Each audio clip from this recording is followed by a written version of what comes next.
இறைவாக்கு வாழ்வின் விளக்கு. கிறிஸ்து இயேசுவின் பணியாளரும் உங்கள் திருச்சபையை சார்ந்தவருமான எப்பிபரா உங்களை வாழ்த்துகிறார்.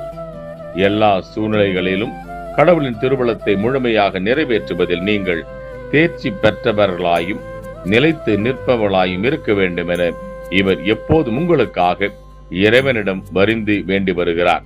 கொலோசியர் 4:12 திருவார்த்தை. சுருக்க விளக்கம்: சூழ்நிலைகளும் சுற்றியுள்ள மனிதர்களும் மாறும் தன்மைகள் கொண்டவர்களே. ஆனால் கடவுளின் திருப்பணியாளர்களாக எல்லா நேரத்திலும் கடவுளுக்கு ஏற்ற செயல்பாட்டை மட்டுமே செய்வது அவசியமாகும். நேரத்துக்கு ஏற்றவாறு, ஆட்களுக்கு ஏற்றவாறு ஊழியம் அல்ல, கடவுளுக்கு ஏற்றவாறு மட்டுமே ஊழியம் செய்ய அழைக்கப்படுகின்றோம். சிந்தித்து செயல்பட முயல்வோம். ஆமேன்.